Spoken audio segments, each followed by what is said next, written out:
Ladies and gentlemen, welcome back to the Hugo Sports 360 podcast.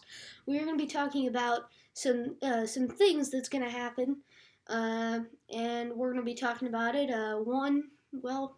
Not just one thing, two things, maybe even three. We've got a secret in for you. We are going to be looking at the Premier League first, ladies and gentlemen, the Barclays Premier League, early, and what's going to happen with it. Our second subject is going to be the NCAA basketball, men's basketball. It's going to be interesting. And third is going to be NASCAR. Fourth is going to be our final one, our final secret one. So stay tuned, ladies and gentlemen, to the secret thing. So first of all, we're going to be jumping into Premier League standings, which is going to be interesting. We've got some great things.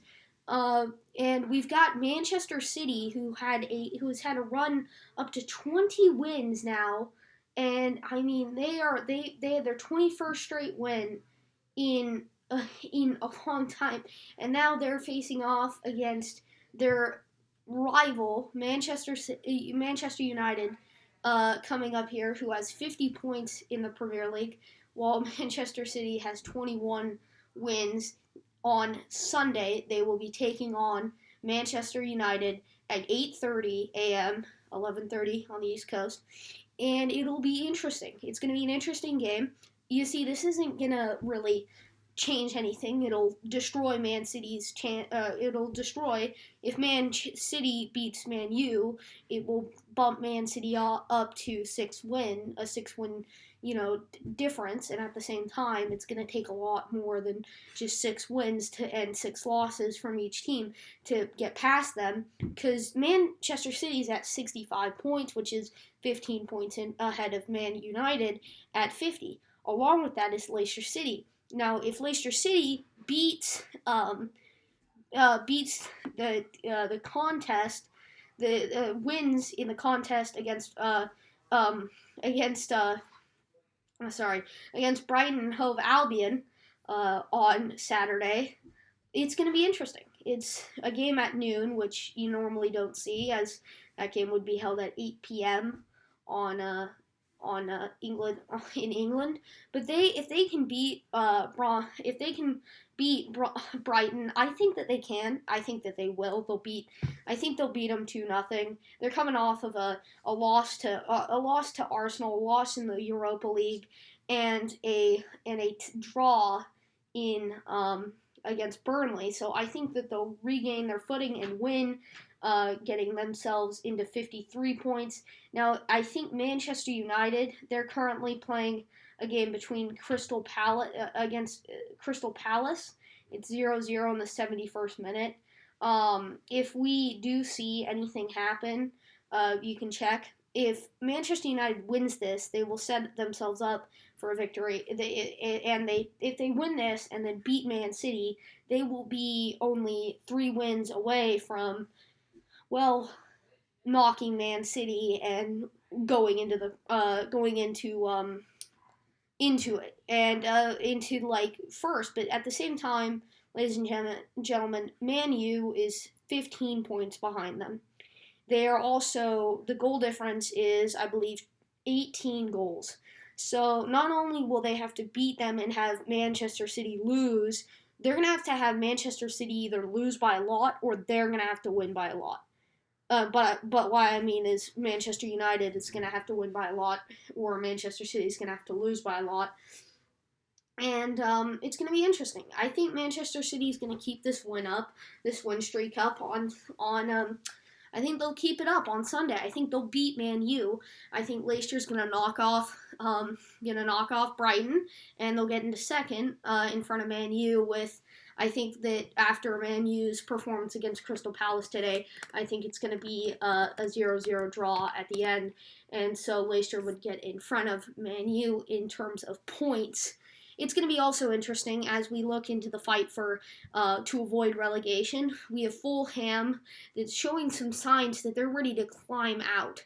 They're 4-11-11. They're trying to get past Newcastle to get out of it, but at the same time as Newcastle and Brighton, They're both 26. They are split 26 points across the board, though Newcastle is below by 10 goals. Newcastle is currently at -17, while Brighton is currently at -7. And, if Newcastle can't regain their footing, they could be out of the Premier League. And it's going to be interesting seeing this. I think Sheffield and West Bromwich, I think that they're out. I think Brighton's going to be able to salvage. I think Newcastle will be able to salvage. But if Brighton starts losing, we could very much see Fulham saving themselves at the number 17 or 16 position. I think some solid guys that could be in the hunt for relegation, like Burnley and Southampton, I think they're good. I think they're safe. You got Crystal Palace also, but they're pretty good. I think same with Wolverhampton and Leeds. They're all, I think they're solid. And I think Arsenal's going to be solid too. Same thing with Aston Villa. And then as we get into the top 10 here, do I think what's going to happen? I think Chelsea's going to be able to get back into Champions League contention by finishing 4th this year, but West Ham may be a hard team to go past. And if you look at Liverpool could be looking at no Champions League next year, as they're kind of dropping. But I think they may be able to get in there if they go far this Champions League. But it's going to be interesting. Everton, they've kind of fallen off, kind of. If they can regain their footing, you've got a massive threshold here. You've got the first 3, which are Man City, who's, they're going to keep for a long time, unless they have a massive losing run. They're keeping their position. They're definitely going to be. They could be EPL. They could be the winners. Man U, you've got them, and Leicester, they're solid tie at 3rd. They're 5 points in front of West Ham, who's in 4th. But then you have let me just show you. You have West Ham with 45 points, then you have Chelsea with 44, Liverpool with 43, Everton with 43, and then in the hunt, both with 39, you have Aston Villa and Tottenham Hotspur. So we could see a really harsh battle for the 4th position and for the Europa League position for both teams. And we could also see a harsh fight from Arsenal. Arsenal's currently has 37 points. Arsenal could really inch their way back in here. If Arsenal goes on such a win, if they can go on a win run, like maybe 3-game winning streak, they could be back up there. They could be a couple wins away, a couple draws away even from making it. Arsenal's only got, their goal difference is +7, where West Ham's only +9. So if, West Ham could easily be knocked down to, let's say Liverpool beats Chelsea, West Ham gets knocked to down to 5th. Everton wins their game. They knock West Ham, and Liverpool wins. They get knocked down. If Liverpool and Chelsea draw and Everton wins, then you've got Chelsea in 5th, and you've got Everton in 4th, and it's a lot of possibilities. It's really interesting, and it's going to be interesting, and I'm happy to see Leeds. I've always been kind of a fan of Leeds, not the biggest fan, but I've always liked to see them win. I've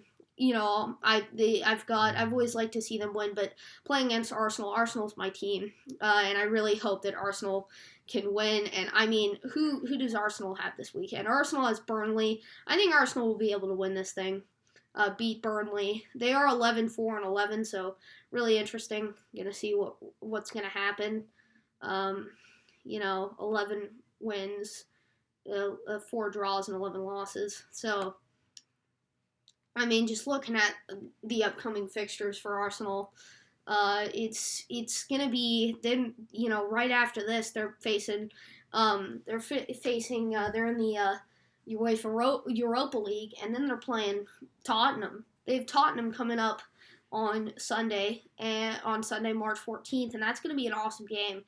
And I hope Arsenal knocks Tottenham, because if Arsenal if they can knock Tottenham and then knock West Ham, they could very much be able to get back in it. Especially, in April they have a hard opener and a hard closer as they're facing Liverpool and Everton. So Liverpool on April 3rd, Everton on April 24th. But that's going to be those are going to be two good games. And then they have, in the middle of those two games, they have Sheffield and Fulham. But then kicking it into May, the final games of this season, they have a pretty easy run here. Newcastle, then West Brom. Those could be two very easy wins. Then a loss. They're facing Chelsea, so that could easily be a draw. And you've seen how Arsenal performed against Chelsea this year. They performed pretty great, and I think Arsenal could very much beat Chelsea on May 12th. And then May 15th, Crystal Palace should be an easy win. I think they'll draw, but it should be an easy win if they can.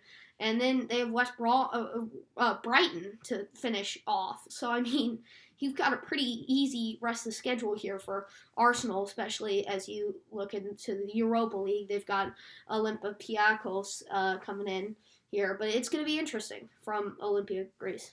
But it's going to be interesting to see what happens with Arsenal. But moving on to college basketball. Bracketology, ladies and gentlemen. Going off of ESPN's bracketology, that's what we're going to be working on here. But we've got an interesting last two games. And we, it's going to be interesting. So, I mean, we've got some interesting games going on here. We've got some interesting things going on. I think I agree with bracketology. I think Gonzaga's definitely getting the win here. They're going to get the overall seed. It's going to be interesting. USC, I think, will win the Pac-12. It looks weird for USC, but looking at USC, look at the next two games they have. If they can beat Stanford tonight, it will bump them past Oregon, 14-5, it'll actually bump them past Oregon and UCLA, I believe. So, if not, it won't. Oregon, who is Oregon closing it out with? They have UCLA tonight. So if Oregon loses to UCLA or beats UCLA, USC fans want Oregon to beat UCLA and then lose to Oregon State. If they beat UCLA, lose to Oregon State, and then we beat UCLA, then we'd finish 14-5 if we won out. We'd finish 15-5 if we won out in conference. UCLA, if they lost out, which is what we're hoping to have, would finish 13-6 in conference. And then if Oregon went 1-1, they'd finish 13-5, which would give USC the option to win. They'd win. And I mean, looking at it, USC is 19-6 overall. They overall have the best record in the Pac-12 in terms of wins and losses, 19-6. Behind them is Colorado, and USC isn't ranked, obviously, but Colorado is weirdly ranked. But they have some games coming up. They've got a game against ASU. They knocked off UCLA, which was a huge thing. And USC should be able to bounce back if they can knock off Oregon, or if UCLA can lose to Oregon. Because USC knocked off Oregon, which pretty much gives us, we knocked them off, I think, twice, or once or twice. Did we knock them out? I think we knocked them out twice. Or no, the game versus Oregon got postponed, and we beat them. So we knocked them out. Yeah, we knocked them out twice. Or once. We didn't. We only had one scheduled game against them. It's really interesting. But, we've got some interesting stuff coming on here. And, I mean, it's going to be, I hope USC can keep it going.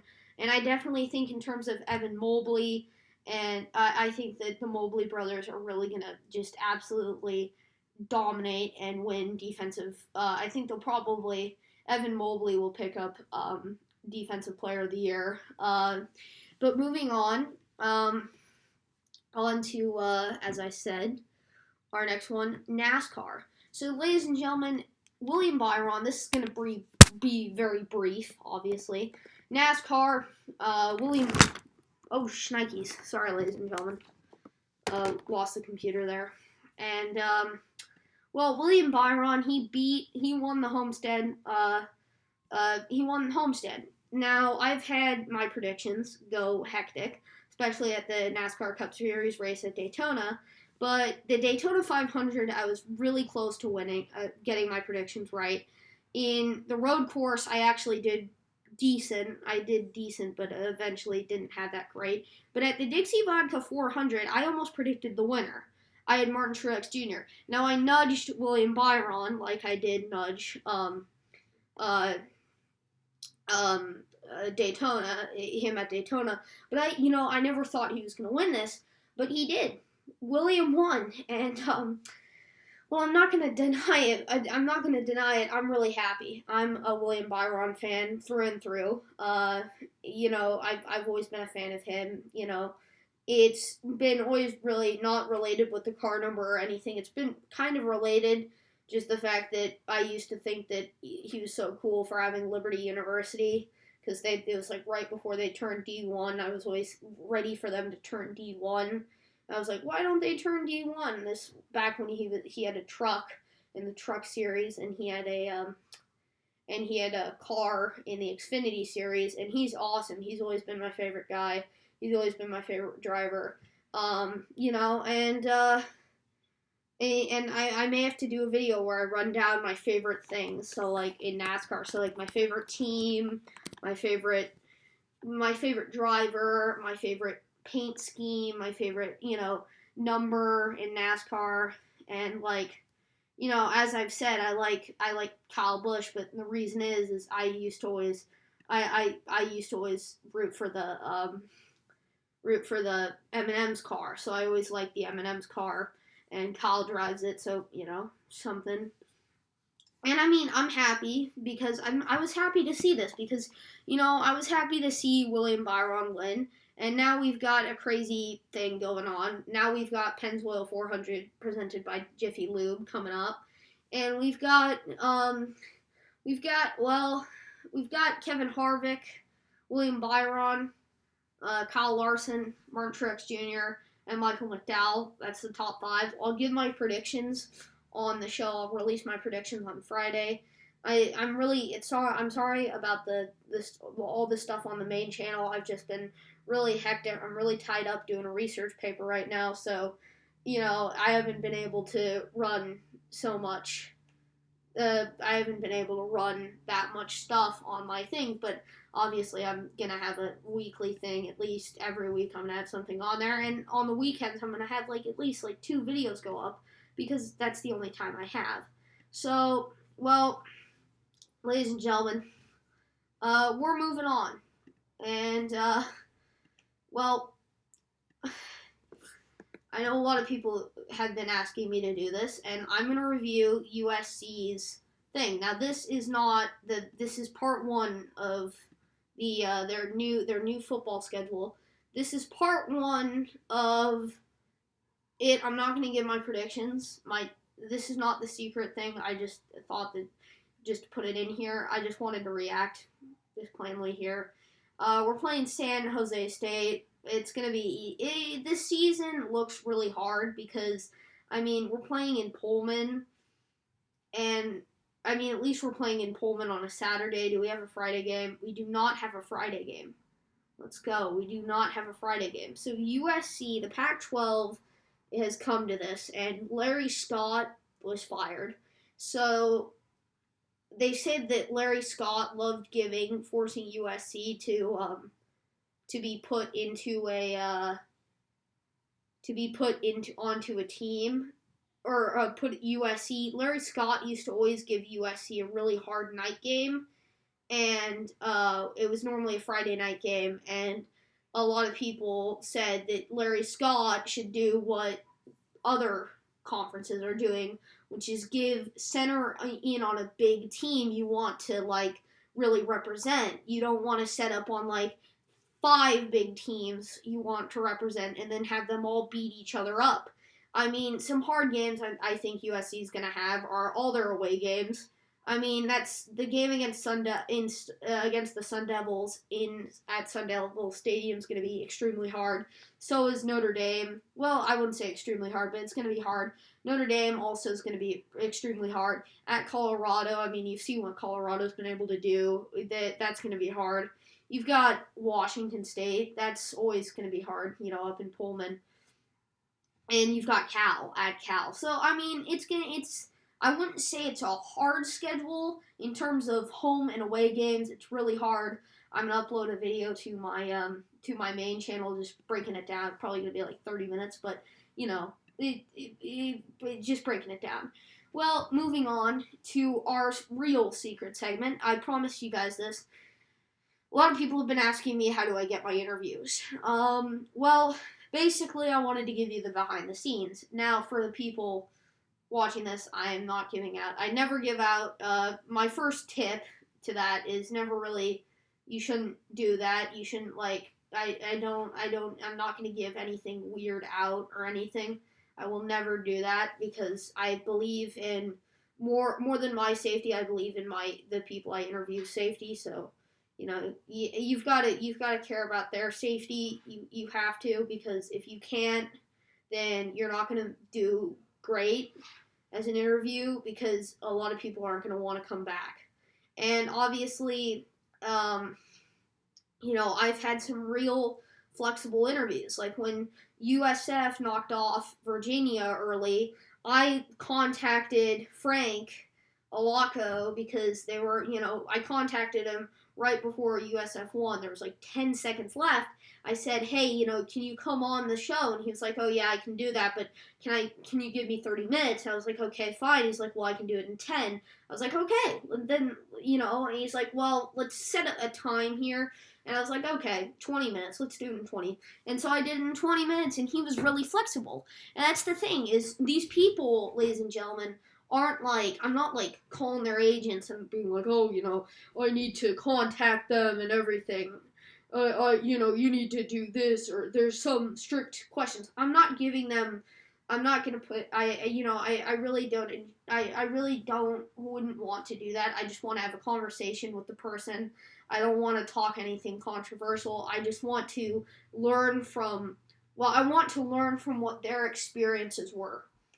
I always bring on people to the podcast and to the broadcast that are people that have had just great careers in sports and, sports and or news, and have done, in the broadcasting and everything, that have done great things. So I can, we can learn and we can experience in everybody, the viewer. I just want to make sure that everybody benefits from it, that he benefits from, that the person I'm interviewing benefits from it, that I benefit from it, knowledge, informationally, by the way. All these people are brought on because I want to interview them, and I receive advice, and you guys receive advice, and it's from all these wise people, and these people are absolutely amazing people, and, and I'm so happy, and, to have what we've had on this podcast, and I mean, thank you guys for watching these things, and these interviews are awesome, and normally it starts with just me shooting them a note, whether it's over Twitter or over or a written letter, or over an email, and it normally ends in me talking to them on the phone. And these people are absolutely flexible, always flexible about it, and they, I really am happy, and I'm happy to have them on the show, and I mean, thank everybody. I just, everybody that's been on the show. I'm still working on some more interviews. I've got I think I've got 3 more in the works. I've got some more stuff going on. But ladies and gentlemen, just stay tuned. And also I'll leave the playlist for the playlist of interviews, my interviews on the end of this. It's on the main channel, so just head to the main channel. It should be on the end screen. Main channel, click on the main channel, then head to playlists, and you'll see interviews, and then you'll see everything. And I'm working on some more Barolo's picks, but but I can't do any NBA picks because he's not, well, I don't have the necessary things. But we're going to do more MLB picks around here, and, well, just, I think that you guys are going to love them. So, I mean, stay safe, ladies and gentlemen. Have a great day. And, just thank you, Mr. Hodges. Thank you for all that you've done. And, well, ladies and gentlemen, thank you to all the people I've interviewed. And, finally, thank you, Adam, for the jingle. Have a great day, ladies and gentlemen. I'll be back, ladies and gentlemen. Adios. On to the jingle. Adios.